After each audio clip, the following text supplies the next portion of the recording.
Welcome to the audio book, Engaged to be Married, read as an audio book. It is also available on Kindle, as a digital book, and paperback on Amazon. Engaged to be Married, Chapter 1, Travelogue, May 21st. Charles stands looking out the window on the busy street from his office window. Decision made. He takes a deep breath, grabs his suit coat, and walks out the door. In a lovely upscale Chicago suburb, in a house that looks like it could be from the 1950s, sits Lynette, the giddy bride-to-be, all prim and proper. Perfect as she possibly can be, her hair is impeccably coiffed, her makeup professionally applied that very morning, compliments of her parents on her 28th birthday, with the perfect upturn in her nose and the lovely pucker in her lips, and Lynette is sitting pretty. She has waited a long time for this day. While at college, she happened to meet and ultimately snatch up a highly qualified beau. Even if he is so frugal and tight with his money that he won't purchase a new pair of shoes that don't hurt his feet because he hasn't quite worn out his current pair. Securing a career had always been secondary for Lynette. Her main goal was obtaining a future of continued luxury, complete with an unlimited expense account, much like her mother had done when she had met her father. Meeting Charles at an alumnus benefit while in her senior year was her ticket to her secured future. She sits across from the minister and her mother. Lynette's big day, what every little girl dreams of, is finally coming true for her. Some pretty big decisions must be made in preparation for that perfect upcoming event. And the two women intensely feel that decisions concerning the wedding have been delayed far too long. After many months of getting to know Charles, and then many years of dating Charles, she had finally gotten the proposal she dreamed of. Well, the proposal itself was pretty predictable, not unlike the man that she was engaged to. But nevertheless, she is engaged now, no matter how unromantic the offset of the proposal was. Lynette can hardly believe this long-awaited event is actually happening in real time. Organizational protocol and preciseness fill her thoughts now. And for Lynette, those are as important, if not more so, than her upcoming wedding day, because everyone of notable success will be in attendance. She will make sure of that. Positioned impeccably on the white couch, each pleat on her retro pink gingham spring dress is accurately placed. And over her prim and proper shoulders, a most lovely shawl of delicate pale pink lace is softly draped. To complete Lynette's ensemble is a single strand of snowy white pearls to grace her long milky white neck. Oddly enough, her fair skin appears as pure white as the pearls. Lynette has always thought she had been born in the wrong era. She much prefers the classic styles of earlier generations compared to ripped jeans, flip-flops, and baggy styles of today. Her mother's classy living room, decorated in a brilliant pastel blue, complements her petite frame in pink, while highlights of various off-white hues, along with splashes of the truest pastels of green and lavender, accent the living room with a hint of a deeper blue, making that room seem even brighter and modern. Adorned in what can only be described as a very bold duckling yellow par suit, her mother hums a merry tune as she walks to the kitchen. The humming is only periodically interrupted by instructions spoken in Spanish to her maid. Mother and daughter take turns remarking on what a perfectly lovely day that this is for this occasion, as their suppressed excitement can barely be refrained. They're on pins and needles over the fact that their elite little world of socialites will soon be receiving grand invitations for the darling daughter's approaching wedding event of the year. Gaudy, over-the-top, embossed wedding invitations have been arranged in neat little rows in front of the individuals seated there. OCD as she is, ever so often, Lynette reorganizes the various scripted invitations situated on the glass coffee table. After all, those will comprise the remarkable first impression announcing the fabulously ornate affair. Lynette gives her apologies to their guest, the minister, since the absence of her fiancé is so very apparent and extremely odd under the circumstances. She informs the preacher that Charles simply could not manage to be there to impart his opinions. Charles is such a hard worker. Well, of course, owning one's business is a tedious venture, to be sure, and the one drawback is that he is the boss. So what must be done, and usually this means that Charles is the person left at the office late to finish others' tasks. It's quite disturbing. However, her voice then trails off when she finds herself at a complete loss to satisfactorily explain why it is that this unfortunately is the case with Charles on this of all days. With their valued guests present, Lynette cautiously suppresses the urge to scream at the top of her lungs, though a great sense of frustration wells up inside of her over this very embarrassingly awkward fact. To herself, she admits that it would have been an absolutely perfect day if only Charles was there to share in these decisions with her. Her flawlessly poised mother smiles shyly as their maid ceremoniously carries in an antique silver tea set into the living room, while she delightfully hums the overused wedding march theme song. The two other persons in the room smile and chuckle appropriately. As the maid places the tray on the table, Lynette's mother makes sure to mention the sterling silver tea set and platter has been in their family for more generations than she can remember. She adds that it is only brought out and polished and arrayed in such a manner for the most important occasions, such as this one. Yet after hearing her informative story, the minister wisely surmises that his presence in her home is not a fitting enough event alone to afford the using of the silver tea set. It is merely his privilege to sip from the silver cup because of her daughter's event planning. As the elderly maid places a tray of delectable cookies on the coffee table in front of the minister, he considers how so very lovely Lynette's mother is for her age. He would never dare voice his opinion of her, though. Instead, he slyly replies, "Yes, everything is so very lovely. The tea set, this bright room, and you, your yellow outfit. Simply lovely, madam." "Why, thank you, Pastor Lester. Yes, we do try to entertain with style. Only fitting to do so, you know, with guests." Lynette's mother goes over to sit on the couch next to her daughter, but not too closely, so neither dress infringes on the other.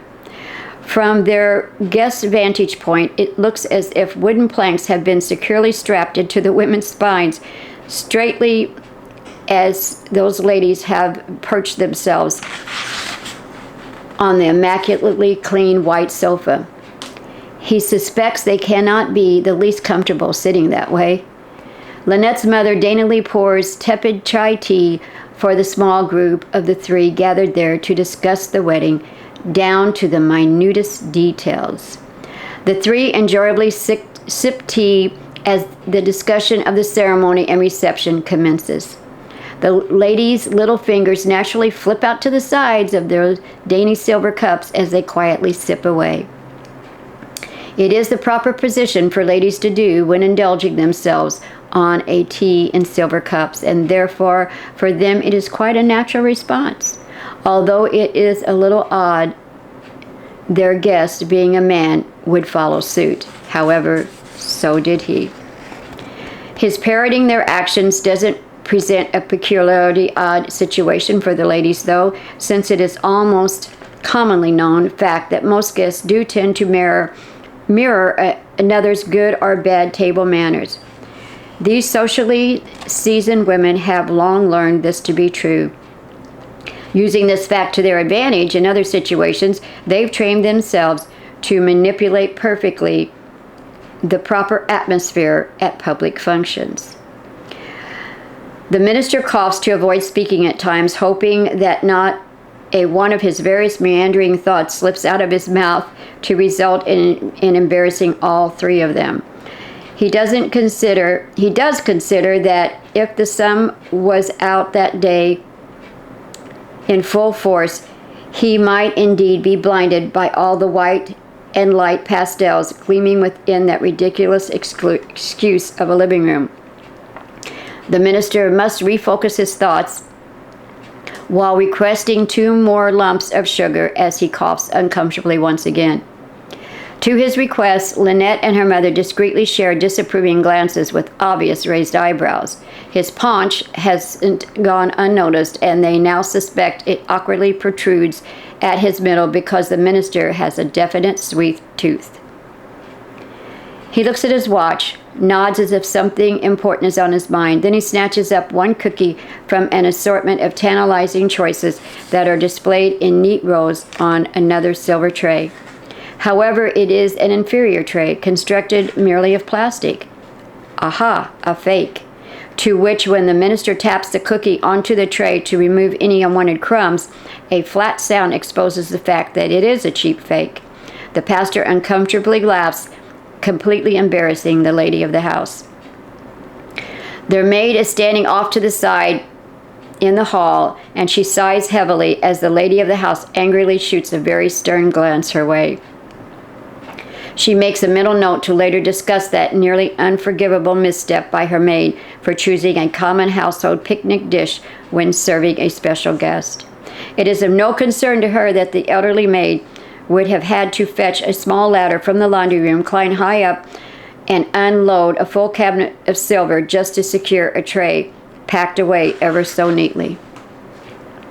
Her harsh glance did not evade the minister's eagle eye, and now he feels just awful for their poor maid, relating to her uncomfortable condition and position more than she could possibly know.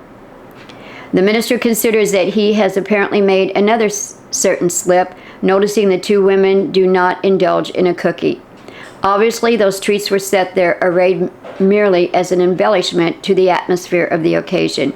Had he not chosen to boldly indulge in a cookie, the fake tray would not have been discovered by him, or anyone else for that matter.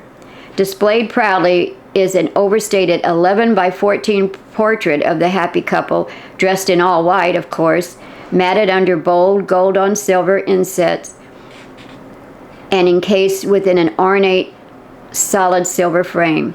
The bride-to-be chose specifically to sit beside the portrait, perched on a side table covered with a lacy white table skirt, a yellow satin underskirt, and the silver frame placed inside of a stiff white doily that would cause anyone's imagination to desire a slice of lemon meringue pie. Lynette leans over and gingerly picks up that heavily framed portrait with a concerted effort. Very unladylike and quite immaturely, Lynette's lips pucker as she plants a big rosy pink lipstick smear kiss right onto the glass. She then giggles like a silly little girl. Her mother tries to laugh it off, but immediately picks up a linen napkin and tries to wipe away the lipstick impression left on the glass, but to no avail. The telltale smear bothers her so much she has to call her maid in to immediately clean the silver frame portrait in the proper manner. Of course, it becomes a bit of an ordeal because the mother insists that it must not be sprayed directly on the surface of the glass, for everyone knows that a spray cleaner will certainly leak down inward and damage their unique portrait. Undoubtedly, it is the one expensive photo taken by a very expensive and sought-after local photographer. After a considerable amount of effort, the picture frame is returned to its rightful place. Frazzled by this disturbance, Lynette's wilted mother readjusts the portrait just so, because her maid didn't seem to see a distinctly creased line embedded in the table skirt, though ever so faint, on which the picture to be positioned in its rightful place, centered in the perimeter of the meringue lace doily. All proceedings of plannings have been put on hold throughout this minor ordeal until everything is righted and made perfect as before. Surprising her mother, Lynette once again grabs up the picture frame. Mother holds her breath and then hesitantly reaches out an arm in case her daughter disrespects her valuable property once again. A soft sigh escapes Lynette's lips. This time she merely hugs the picture of her and Charles close to her chest. And then Lynette sighs again. The mother does so too, but her sigh is for a whole other reason. She turns slightly to the minister and smiles. Young love, am I right? Oh yes, of course you are, the minister says with a faint smile. The females in the room laugh, except for their weary maid, who sadly shakes her head. They can hear muffled muttering spoken in the maid's native language as she scurries off out of the room. But this time, 3 individuals have accomplished next to nothing of any significance, and the minister has been there for over an hour now. He coughs nervously and cannot help glancing down at his watch once again. He wishes he had another event scheduled, thinking even a funeral would be more to his liking at this point in the day. Lynette holds the expensive portrait at arm's length. My dear, dear Charles, he works such long hours to provide for our future. Did I tell you he allowed me to pick the honeymoon spot? And if I know my Charles, it's sure to be a dream come true excursion for me. Silly me, I mean for us. How nice. The minister wonders why she's acting like the honeymoon will be a complete surprise when she's just admitted to picking the location. He then rethinks, reaches down and grabs 2 more cookies.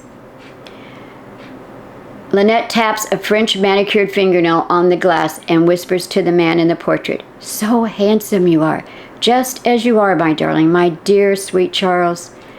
One of a kind, that is a certainty, her mother smiled at the minister. Young lovers, she exclaimed again. The minister squints to look closely at the portrait. He has to assume the bright glare in the room has an effect on the portrait under glass, as he cannot agree with her point concerning her soulmate's handsome features. But he obliges anyway. I'm sure he is all that and much more. I'm hardly able to believe that I'm about to become Mrs. Charles Bingenton. Lynette almost squeals, but then composes herself. This is the end of chapter 1. We will continue with chapter 2 in the next audio-video reading. So please join us again.